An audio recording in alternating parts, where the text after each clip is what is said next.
me some...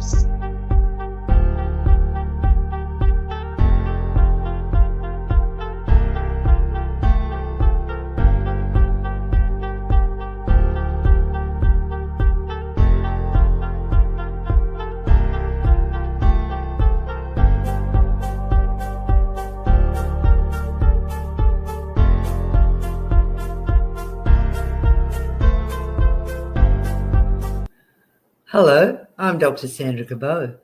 Welcome to my webinars where I share information to give you knowledge and clarity to enhance your health and well-being. I've been a medical doctor for over 50 years and I know that knowledge is power. So let's go. Hello everyone, and hello Igor, and welcome to our live stream about how you can optimize your brain. Hi, Sandra. How you doing? Oh, yeah, great. Good to see you too. Yeah, good to see you. And because we're all so busy, so the live stream gives us a chance to catch up and have questions from you, which is wonderful. So we're doing this series on improving your brain. Now I'm going to do a little test for you, Igor, and see how good your memory is. Okay. Okay. How many neurons in a piece of your brain that is the size of only 1 grain of sand? It was 100,000. Very good. Excellent. And 1 billion connections. Yeah, So that's mind-blowing. Yeah, it is mind-blowing. And, I just have so much gratitude that my brain is working well. Well, I think it is. Nobody's told me to the contrary. I mean, I still fly airplanes and I, still manage to help a lot of patients. So I'm very grateful for that because I'm in my 70s. And yet I have friends who have dementia. And, that's very, very sad. And they're my age. So, we have to understand that we need to look after our brain. It's not the most robust part of our anatomy. It's not like our liver. You can beat your liver up a bit, and provided you got 25% left of your liver, you can grow a whole new liver from just 25%. But your brain is not so robust. So what we know about the brain is the earlier in your life that you start to look after it, the better you'll be, because a lot of people who have dementia or other neurodegenerative diseases, they start to get this damage to their brain in their 30s when they're young. And it's very insidious. They don't know it's happening. And so, having that awareness is just like gold. If you can go, well, what can I do to help my vulnerable brain be more robust and, be more resistant to chronic inflammation? Because it's the chronic inflammation in our brain that will kill our brain cells and will kill those connections. And last time when we were covering this subject, we talked about the brain-gut connection, which is so important. If your gut's not healthy and you have a leaky gut or the nerves to your gut are not working properly, that's going to send the wrong messages to your brain and cause brain inflammation. And we know that a leaky gut can cause a leaky blood-brain barrier. So if we look after our gut, that is really going to help preserve our brain. And we talked about the vagus nerve, which is an amazing nerve. It's a two-way nerve. So the brain sends messages to the gut through the vagus nerve, but then the gut sends messages back to the brain to tell the brain, oh, how it's going. Feedback is very important, the feedback from the gut to the brain. So you need to have healthy vagus nerves. You can see the vagus nerve here. It's a really long nerve and very critical for the gut-brain connection. And also you need to have the right gut bacteria. So that all comes back to your diet. So, if you're eating clean, unprocessed food and getting plenty of what we call polyphenols, which are the brightly colored molecules in fruits and vegetables, then your brain is going to be much healthier because your gut microbiome will be much healthier. And we also talked about the fact that if people eat a high carb diet that's coming from processed food, which contains processed vegetable oils and sugar and lots of gluten, then that could cause unstable blood sugar levels and insulin resistance, which will damage their brain. So look at your diet. Are you getting enough antioxidants through your fruits and vegetables? Are you getting enough protein? Because your brain makes the memory chemicals, which are neurotransmitters, out of protein. And a lot of people don't get enough protein. You need 1 gram of protein per kilogram of your body weight every day. And I see many, many people who don't get anywhere near that. So it's a really important subject. So, our gut health is really critical to our brain health. And so these are some of the things you can do to help your gut health, include these wonderful superfoods that are high in sulfur, like garlic and onion. Then you've got vegetables from the Apiaceae family, which are very good antioxidants. You got the cruciferous vegetables, which are very high in sulfur. You need to make sure you get plenty of vitamin C and bioflavonoids from citrus, capsicums, berries, because, vitamin C helps to keep the blood vessels that are supplying your brain with fresh oxygenated blood healthy. Red foods are really good because they are very high in polyphenols, which are great antioxidants, red and purple foods. Take a good liver formula such as Livertone Plus, because that's going to help your liver to deal with the toxins that come from your gut.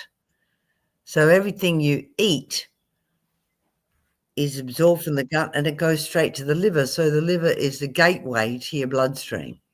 So you need a healthy liver. I think install a water filter to remove toxic chemicals is very important. I know that you have a wonderful water filter, Igor. Yeah. Yes. Natural filters. Yeah. All made, one of the only ones out there that's completely plastic free, all natural. So yeah, people interested, check it out, naturalfilters.com.au. Yeah.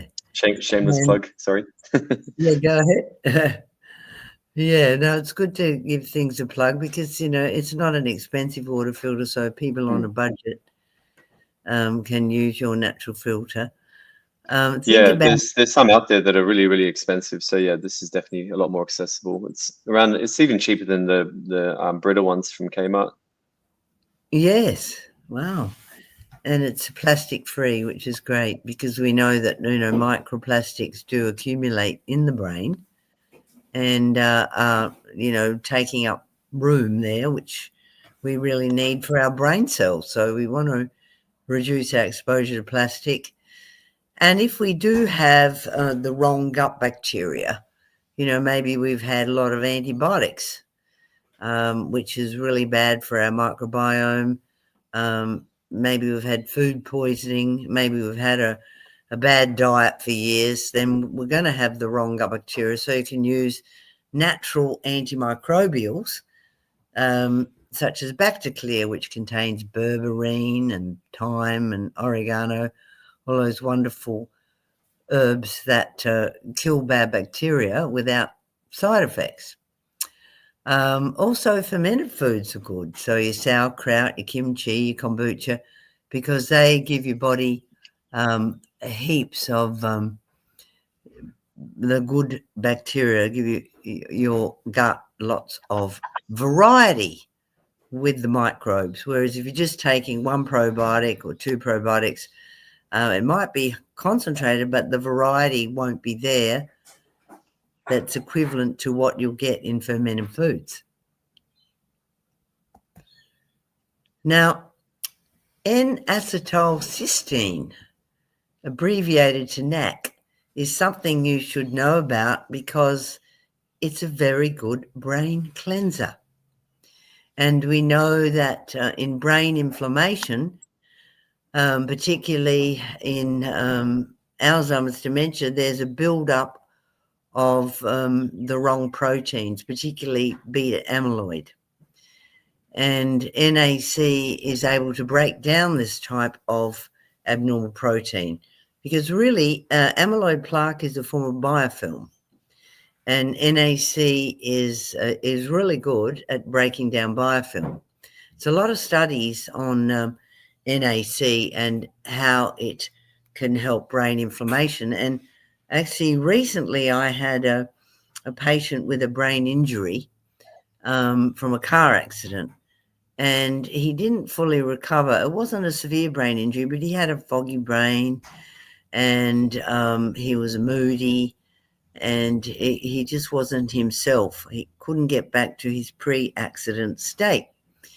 So I gave him NAC, 1 capsule 3 times daily, away from food with a large glass of water, plus magnesium, vitamin D, and a lower carb diet. And he's made a remarkable recovery. So I'm sure that the NAC helped a lot there. So he's doing really well. He's going to give us a testimonial. So I think if you've got a foggy brain, or even if you've been told that, you're getting the early stages of Alzheimer's, which is associated with this plaque building up in your brain, this biofilm, then NAC is definitely something you should investigate. Can that improve your memory as well? Yes. Well, if you reduce brain inflammation, you will improve your memory. You'll have more clarity. You'll be able to focus more, and you'll definitely be sharper. So it's something that I use a lot in patients who have moodiness or foggy brain. Mm-hmm. Yeah.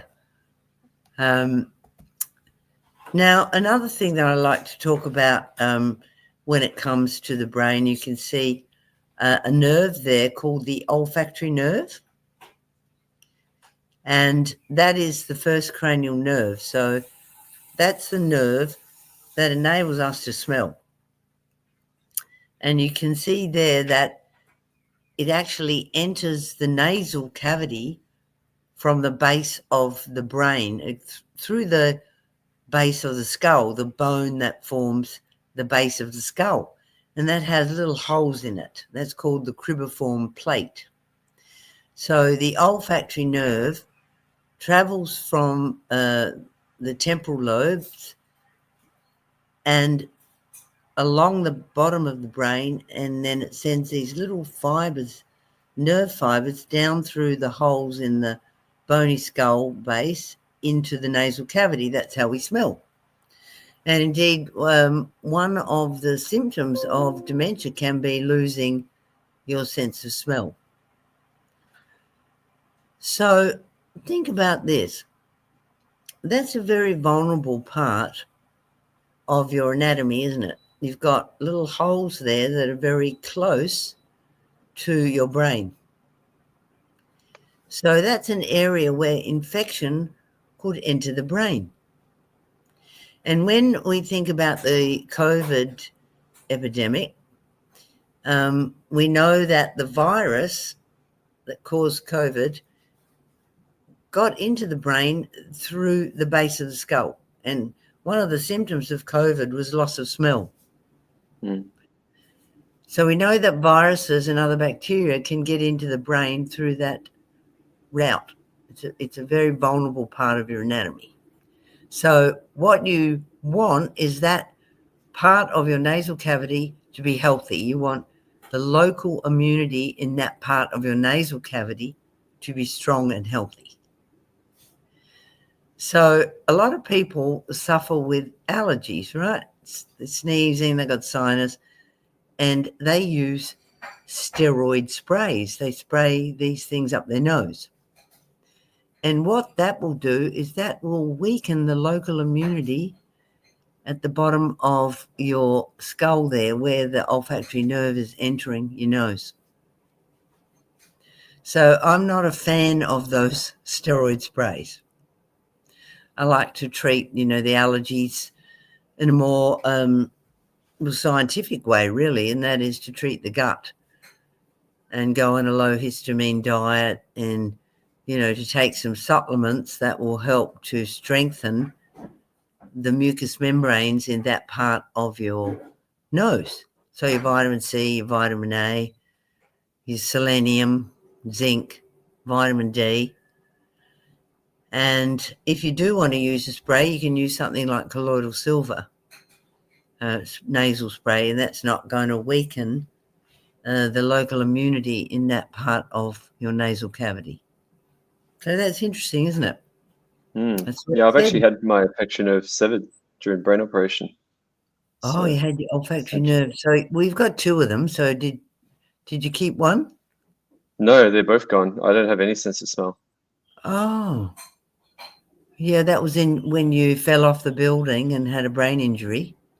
Yeah. So I was leaking cerebral spinal fluid, and they had to go in there and patch up my dura. Yeah. Well, that's unfortunate. But at least you've got taste buds. Yes, exactly. At least I can still enjoy food. Yeah, I think life would be pretty dull if I couldn't taste. Yeah, that's right. Well, you're amazing, Igor. You're such a survivor. I really admire you. Yeah, something's keeping me alive out there. You weren't meant to die. You were meant to help people. No, that's right. Yeah. It's meant to still hang around. Definitely. Got work to do. Yeah, so there you go. Now, gum disease is another risk factor for brain inflammation and therefore Alzheimer's disease and other neurodegenerative diseases. So keep your gums healthy. And, if you're losing teeth, well, that's a sign that you've got gum disease. And we know that the bacteria in the gums that cause the gum disease are spirochetes, so they can spiral their way through the blood-brain barrier into the brain and damage the brain. So ways that you can keep your gums healthy, well, don't use conventional mouthwash because that will kill all the good bacteria in your mouth as well as the bad bacteria. You can use natural things. You can gargle with colloidal silver or ozone water, which you can make freshly yourself, or sea salt in water. You can also do oil pulling with coconut oil, which is a very ancient Indian technique to pull toxins out of the gums. And so you can Google that. Don't be low in vitamin C because that definitely helps to keep your gums healthy. And here comes NAC again, not only good for brain inflammation, but also excellent to reduce dental plaque because dental plaque is a biofilm. So you can take an NAC supplement if you have gum disease. That will help you a lot. But we have found the bacteria that cause gum disease in the brains of people who die from Alzheimer's disease. What's ozone water? Well, ozone water, you have to buy an ozone generator. Oh, okay. And you hire an oxygen cylinder from your local hardware store. Industrial oxygen is good enough. You don't need medical oxygen. and you connect it to the ozone generator, and then you connect it to a special flask with distilled water, and the ozone's generated, and as it flows through the very cold water, it must be cold water, the water traps the ozone. It's very good. Okay. If people want to know more information about how to make ozone water, they can email us from liverdoctor.com or cabothealth.com.au, and we'll send them some information. B vitamins, we talked about that, very important for your brain to be able to methylate, which is an essential biochemical process required to make neurotransmitters.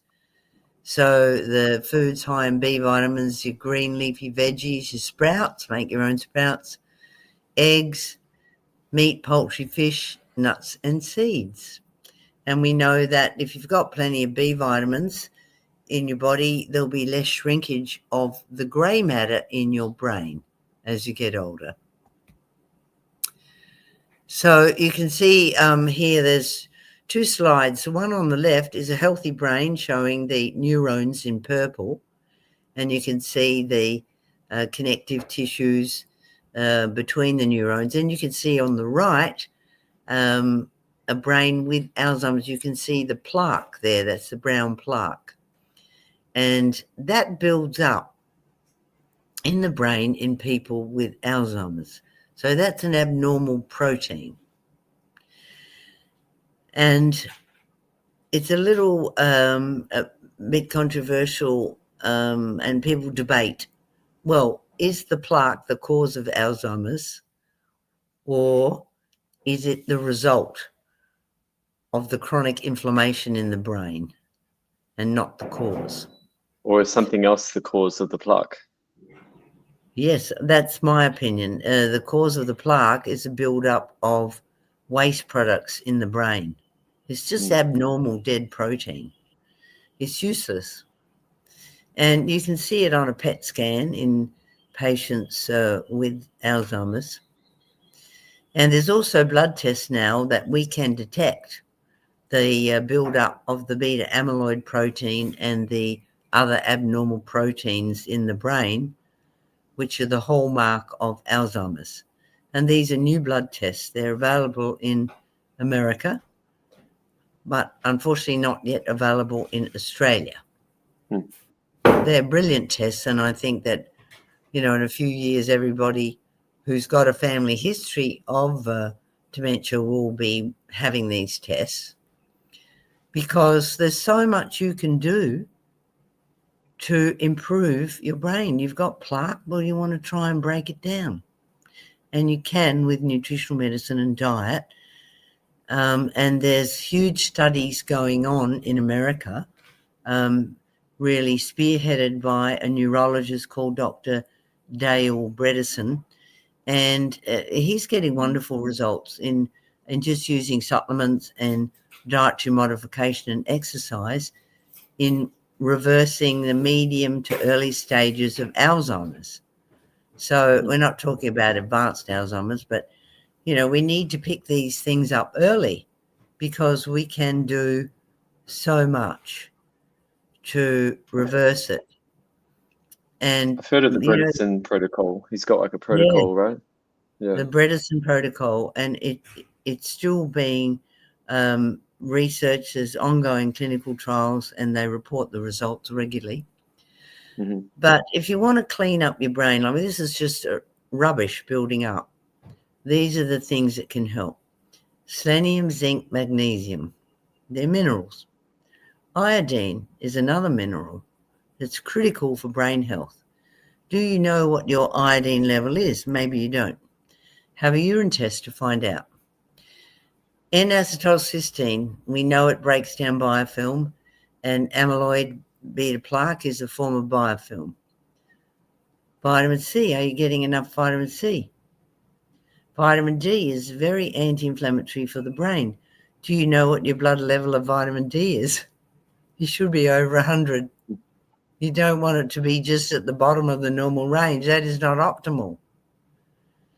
Vitamin B.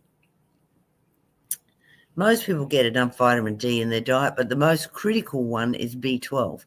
And vegans can struggle there. They'll need to take B12. But have your B12 level measured. It's critical. And the other B vitamin is folic acid, which you get from green leafy vegetables and fruits. And then there's a wonderful Chinese medicinal mushroom called lion's mane. And you can get that in capsules or powder. And the Chinese have used that for thousands of years to help people with brain inflammation and to help people just improve their cognitive function. So these are protective nutrients for the brain. I've been taking them for years to preserve my brain cells, because really your brain cells are the most precious part of your body. And you know, they really need nurturing, particularly as you get older. And we live in such a stressful world, you know, people are overloaded, bombarded with negative news and high pressure, radiation, chemicals. So, you know, it's very important to protect your brain. So sleep is another one, isn't it? Sleep, yes. Yeah. Sleep is critical because when you go into a deep sleep, your brain washes itself. So when it washes itself, it cleans up the plaque, the beta amyloid plaque, and the other abnormal proteins that are building up in your brain that are basically clogging your brain. Deep sleep, critical. So that's just a picture of the lion's mane and how it can help your brain and improve your memory. Choline, this is an essential brain nutrient. So I'm a big fan of eating eggs. Liver, I eat liver pate. I don't really like lamb's fry, but liver pate is very high in choline, as well as B12. Fish, nuts, cauliflower, broccoli, these are all really good sources of choline. And our brain makes the neurotransmitter acetylcholine out of choline. And acetylcholine is really the main neurotransmitter for memory. So it's easy to get in your diet, but as I said, so many people don't eat enough protein. So check, are you getting that 1 gram of protein per kilogram of your body weight per day? Okay, so I believe you have some slides to share with us too, Igor. Yes, I do. Yes. Yeah, which would be nice. But, you know, the good news is that there's so much that you can do to reverse cognitive decline and improve your brain. Your brain has neuroplasticity. It will respond to your efforts. And the earlier you start, the better.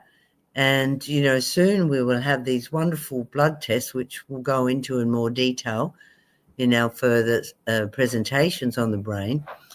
And these blood tests will pick up very early if you have brain inflammation that is going to lead to dementia.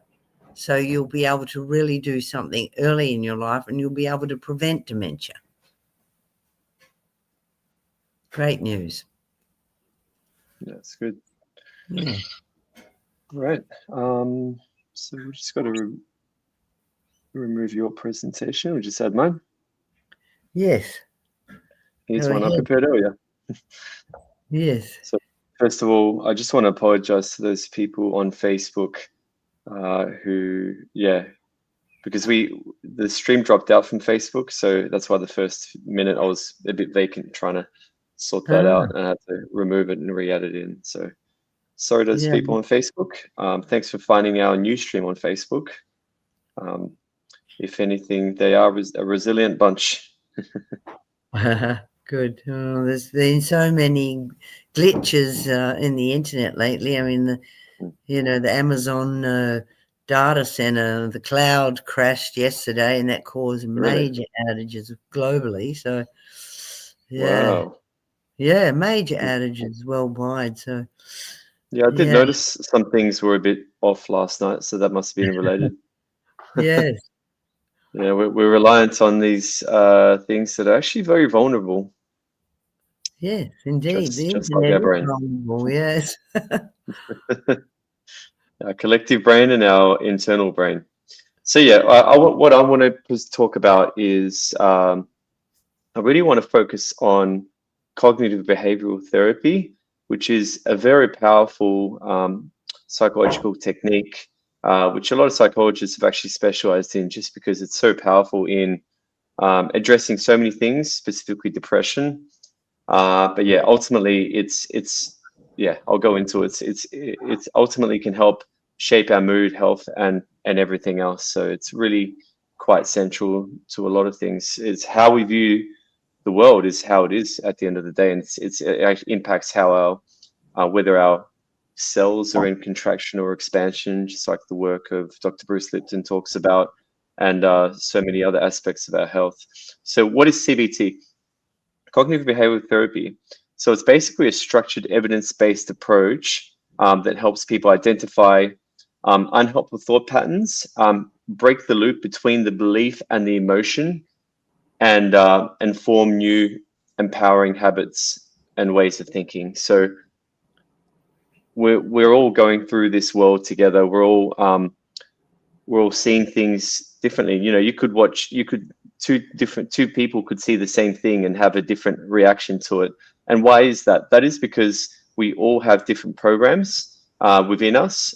These programs we call beliefs, and these beliefs are usually often based on things that are outside of our control from when we're kids. Our unconscious These beliefs are set at the unconscious level, and Yes. our unconscious mind is not fully developed until about 6 or 7 years old. So a lot of the aspects that were involved in the formation of our unconscious mind were beyond our control. So this essentially we're running on programs that were installed into our brain by our parents, by our environment, by a lot of the factors that we grew up in. And that doesn't mean that we can't change it. We definitely can. And CBT is a very powerful way of actually rewiring those programs towards ways that actually can help us rather than hinder Yes. us. So I hope that's Yes. a good way of looking at it. So Yeah. depression, I've got some, yeah. So I've used CBT to help close family and friends through depression. Essentially, I read a few books about it, learn a bit through my own experience actually with insomnia. I was taught a lot of CBT concepts, and this is basically a very it's kind of like a cheat sheet. So obviously this is not everything. I'd highly recommend if you do want to pursue CBT for yourself or for your friends or for your family. I highly recommend. There's a really good book for depression. It's called Feeling Good. That's one of the best books out there for learning about how to use CBT for depression. But this is essentially how it works at the crux of it. So yeah, we all have irrational negative beliefs, yeah, and they can lead to powerful negative emotions, because how we take in the stimuli, we say, okay, this happened to me, so you know these things, and if we have a negative belief that negative things always happen to me, then we go, oh, this always happens to me, and therefore we feel sad because we think there's no way out and it's hopeless. So Yes. these negative beliefs affect our perception. So that's why we often see, like, just like we're trying to buy a yellow car, all of a sudden we see yellow cars. Our brain looks for evidence that supports this perception. So it Yes. becomes a vicious negative cycle. So we Yes. find more and more evidence to back up that belief. Mm. So it's that negative triad. It's like, okay, I'm no good, my world is bleak, and my future is hopeless. And that's those three things ultimately culminate in depression. But we can break that triad, and I'll show you how. So that's the depressive schema. A lot of psychologists talk about schemas. That's what that is. Yes. It's basically a mental filter that shapes how someone views everything. So once those three things are in place, then it can be very hard to pull yourself out of that depression. That's why they found that CBT is actually even more effective than the best antidepressants out there without any of the side effects. Yes. So, like I said, we've got the thought, we've got the emotion, and we've got the behavior. So the emotion, between thought and emotion, we've got the belief, and then it gets reinforced. So, for example, I always fail. So if we have that negative belief that I always fail, then we feel helpless, because what's the point in trying if I'm always going to fail? So we stop trying. Yes. And then because we stop trying, we do ultimately fail in whatever we're trying to do because we're not trying. So therefore, that behavior reinforces that belief. So then we can actually break that cycle by examining our thoughts, finding evidence, and building a new perspective or a new program. So new belief, new perspective. So with CBT, we replace that rigid, hopeless belief, which with grounded, helpful ones. So, for example, nothing works. We replace that with the belief that I can handle most challenges. So, Yes. I'm broken. We can replace that with I have people I can trust and support. Or maybe a direct corollary would be I'm broken. Instead, we can replace that with I'm learning and growing. Yes. Or I'm healing. So, yeah, it's not about toxic positivity. At the end of the day, like something negative and something positive, they can both be true. So a lot of people think, oh, the negative thing is being realistic and the positive thing is unrealistic, which is rubbish, because the positive thing can be just as realistic, if not more realistic. So the 9, this is kind of the crux of CBT. We've got the 9 cognitive distortions. And as I go through these, I'm sure we can all relate to these. We all feel these some of the time with some situations. So first one is emotional reasoning. So I feel it, so it must be true. So I feel anxious, therefore something bad is coming. It's not always true. You could just feel anxious. Catastrophizing. This one I know intimately. Because I do this, and I'm getting better because I do practice CBT on myself. So assuming the worst is going to happen. So, if I fail, then I'll ruin everything. So, for example, I might take on a big client and I might make a mistake. So then I think, oh no, they're going to find that mistake. They're going to leave me. Then all of a sudden, I'm going to be down X $1,000 a month, and then I won't make my mortgage, and then we're going to kick me out of the house, and then I'm going to be homeless. Yeah. So it's just like continue that string of events to the worst thing. So my brain is good at that, but luckily it's getting worse at it because I've been poking holes. Yeah. Overgeneralizing. So we make big conclusions from one event. So I always mess things up. And when someone says I always, anytime we say to ourselves I always, it's not true. There's nothing that ever happens all the time. So we can challenge that and we go, actually, there were times when that didn't happen. So we can challenge these ones. Black and white thinking, so dichotomous thinking. There's no in between, only success or failure. So I'm either winning or I'm worthless. Mind reading. So assuming that you know what others think. So she thinks I'm an idiot. How do we know? How do we know that this person they think I'm careless or they think I'm a bad driver. So how do we know? We don't know. Labeling. So general negative identity statements. So I'm unlovable. Yes. And a lot of these kind of cross over. So I know that some of these might seem a bit duplicitous, but it's once you start doing this, you can eventually find one that sort of fits in perfectly with one of these things. And the first step of CBT is identifying.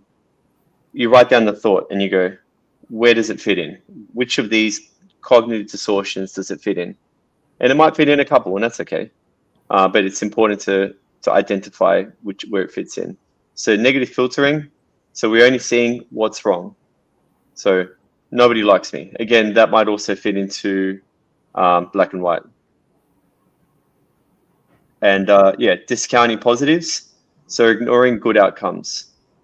So, something good happens. For example, it could be at a party and go, no one wants to talk to me.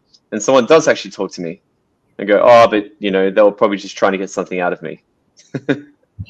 Probably just trying to, they're probably just trying to get out of another bad conversation by talking to me. So we discount the positive thing that just happened. Yeah.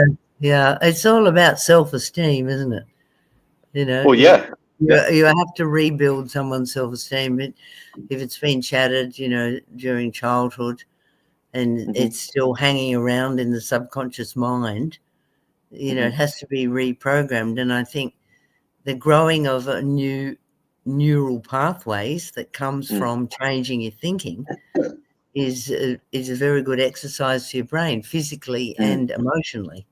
And there's physiological evidence of, if you imagine our brain is like a ski slope. So if you go down the same run many times, then eventually that run is going to be well defined and it's going to be easier to go down that run. And that's how our thoughts are, and that's how our behaviors are. That's how everything is that we do on a repeated pattern. And our brain doesn't go, okay, that's a bad mental habit and this is a good mental habit. It just listens to what we do. So we go through that thought of, I'm not good enough, I'm not good enough, I'm not good enough. And it becomes easier to think that I'm not good enough. And then we see evidence for, I'm not good enough. Of course, that person wouldn't hire me for that job because I'm not good enough. Whereas CBT is actually trying to go, hang on, we're going to put an out of order sign in front of that ski run because it's not very good.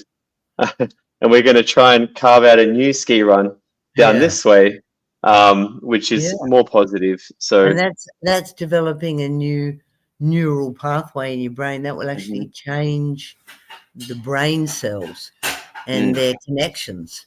So you're actually growing new parts of your brain, which is really good for your brain health as well as your emotional health. Yeah.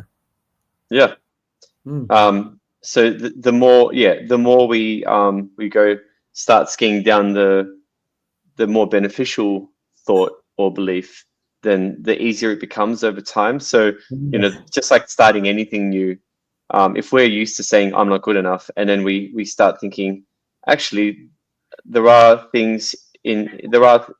some things in my life where I am good enough and I'm actually great. So, I might not be good enough in this field because I'm not a very good chef, but hey, I'm a really good listener. So being there for my friends, I am more than good enough. I'm actually excellent. So that's one way to do that. That's essentially CBT. Blaming, avoiding responsibility. They're the reason I feel like this. I'm sure a lot of people do this. Like this often comes up in arguments. I'm starting to do a bit of relationship counseling. So, people go, oh, you made me feel like this. So we're allowing someone to take control of our feelings. So that's not a good thing, surely. So helping a friend through depression. So like I said, someone close to me believed that, they've lost everything and the future is hopeless. So why bother? And this person is very close to me. They're actually tried to take their life many times. So it took many years of my life. I reframed that. I invested many years of my life to help them come back to their happiness. And it took a long time and it took a lot of work, but I'm glad that we did the work because now she's living her best life. Now she's actually helping me through a difficult time. So, karma can be a beautiful thing. So she was stuck in a negative triad: past, shame, bleak outlook, hopeless future. Yeah. Yeah. So what helped? Gently naming the distortion. So this is essentially the process of CBT. So we got to figure out, go back to that list and go, where does this negative thought fit in? So, I'm not good enough, or I've ruined everything. That's that would fit into black and white thinking. It would fit into overgeneralizing. So, like, I did this, therefore I ruined everything. So whatever it is, like, write down the thought and then actually figure out which of these cognitive distortions it fits into, the 9 that I talked about. And then the next stage is actually we explore counter evidence. So if let's say the thought is, I made a mistake and therefore the company's this client relationship is ruined, or maybe that's not specific, or let's talk about a generalization. So I ruin everything I touch. So then we go, okay, let's look at counter evidence. So if there was a lawyer working against you and saying, hang on, let's look at all the evidence of your whole life up to this date. I'd like to bring to your honor this evidence of all the times that you actually didn't ruin everything, and you actually made things better. So look for all the counter evidence and write it down. So actually, if I was to argue against that point, here's some evidence showing that where I acted in a way that was counter to this belief. Yes. And then we celebrate small wins. So when we do something that does go counter against that, we go, actually, that's great. I did that. That goes against that negative belief. And then we introduce new beliefs. So this phase doesn't have to last the rest of my life.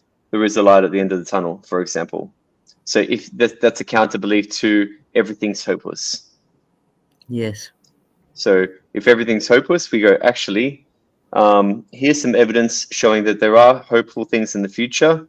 There's, I'm going on this holiday soon. That's pretty hopeful. I'm growing a veggie garden. That's pretty hopeful. I've made a new friend. That's pretty hopeful. So then we find the evidence counter, and then we create a new belief that actually is more hopeful, something like that. And we write that down. So this process, it takes 5 minutes, but it's super powerful. And if you're going through depression, if you're going through anxiety, or something along those lines, then it's set a daily alarm on your phone, and I just say, do some CBT. Could be in the morning, could be in the evening, and just have a notepad and just go through this process every day. And the research shows that after a few months of this, the turnaround is actually quite miraculous and spectacular. And it's and unlike an SSRI antidepressant, where the moment you stop taking it, people often revert. That's even if it works, which the evidence on that isn't great. Once you start doing this and you stop doing it, say you start feeling better and you stop doing it, those changes stick. So you actually start thinking in a different way, because it actually, like you said, Sandra, it actually changes your wiring in your brain, and you start thinking in a different way. And those changes are permanent. Well, not permanent, but at least long term. Yes, I agree. You've got new neural pathways. They're physical, and they will last. And the more you use them, going the positive route, then the easier it will get to keep them permanent, won't it? Yeah, exactly. And you can always, if you slip back into old patterns, not old negative beliefs, you can always pick back up the CBT notebook and do it again, and just tidy those things up again, and that's okay. So yeah, like I said, I had insomnia, and that's my first experience with CBT. So for example, I was working and I was sleeping, like I was waking up at 2 or 3, not being able to get back to sleep, thinking to myself, staying awake in my bed and going, if I don't sleep now, how am I going to do this project that I've got, that's due tomorrow?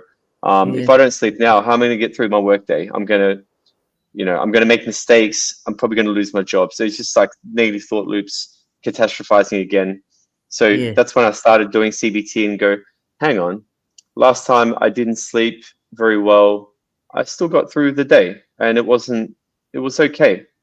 Like, sure, I was a bit cranky and I needed a few more coffees, but I was okay. So again, I'm looking for that counter evidence. So we challenge the catastrophizing, use reframes. So, I've survived tired days before. Rest will come. So CBT, really simple, really powerful. And I urge you that wherever you've got beliefs that are not conducive to your long-term happiness, then this is how you can work through those beliefs. So yeah, if anyone's watching this on the computer, take a screenshot. Go back and take screenshots of the cognitive distortions. You can also look up 9 common cognitive distortions. So if you it's very easy to find on the internet, CBT cognitive distortions. So again, you write down how you feel. You rate 1 to 10 of how you feel. So identify the automatic thought. So that's what we're talking about before. And you ask, is this a cognitive distortion? Most likely it is. So which one is it, or which ones? And then you write down what evidence for and against is there for this thought. So usually there's more evidence against. Yes. And then you imagine a trusted friend would say, so yeah, imagine what a trusted friend would say. And then reevaluate with through a natural lens, and we write down the new thought and the corresponding emotion. So the new thought is, I'm learning and growing. I'm feeling more hopeful for the future. And then the emotion could be, hey, I'm feeling hopeful. I'm feeling happy. And then we rate again. We go back and we rate how we feel again. Did our emotions shift? Usually it does. Very powerful technique. Yes. So repetition builds resilience. So yeah, just like we were talking about, our brain's plastic. We can change it, we can mold it, we can make it, we can create it in a way that makes us happy, or we can create our own heaven, we can create our own hell. It's up to us. Exactly. So this is how we can create our own heaven. Your thoughts are incredibly powerful, and antidepressant medication, it does have a role. Some people find it very good, but it's not the total answer. You really need holistic medicine to have a healthy brain. You need to feed your brain right. You need to exercise. You need to think right, and to grow the new pathways. And it's a journey. So you've got to be patient with yourself, but like you say, document it. You'll see the changes, and you'll not only feel better emotionally, you'll have a better memory. You'll have more confidence. You'll sleep better, and the results will be fantastic, because the brain is able to grow new pathways. It's able to repair damage to neurons. So it's wonderful that we're doing this series on the brain, because people can learn so much, and we'll be doing more as well. And we'll be looking at the effect of hormones on your brain as well, and some of the tests you can have to predict brain inflammation. So there's just so much to learn when it comes to improving your mental health. I think I'll just wrap up this. So yeah, spot on, Sandra. And yeah, we don't need to control every thought, because then that creates its own level of anxiety. But we just got to stop believing the ones that disempower us. So we've got to identify them, go through the process, and be done with them. So yeah, CBT helps us become the observer of our mind, and actually become the mechanic of our mind as well. Yes. And depression isn't a weakness. it's often a belief loop, and that's what I think that the medical industry, over medicalization of everything, we just think it's a disease. You take a pill and that's it. But actually, there's a lot more to it than that. And thoughts are not facts, but they shape our reality. Exactly. And reframing isn't denial. It's actually mental training for freedom.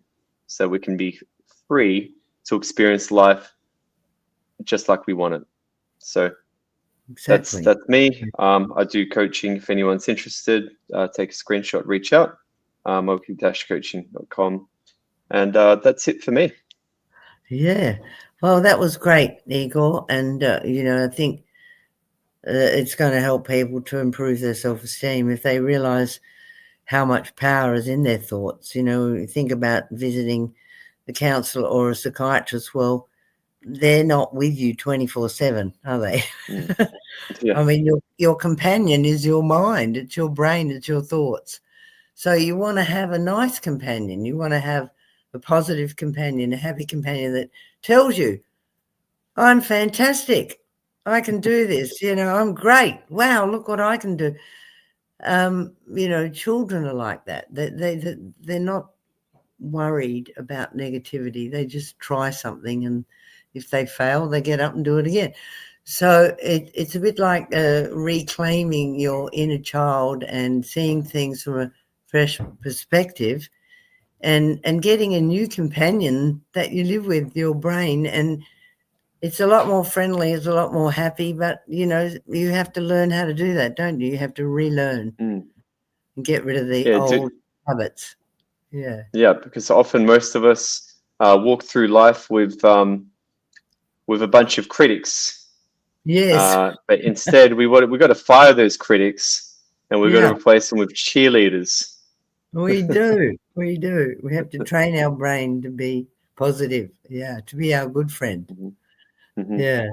Lovely. Yeah. Okay. Well, I'll be joining you in 2 weeks' time for another live stream on the brain. And we hope that the people watching today enjoyed this session. And if you have any questions, email us from liverdoctor.com or cabothealth.com.au, and we'll get back to you. And thanks for listening. Bye. Thanks, Sandra. Thanks, everyone.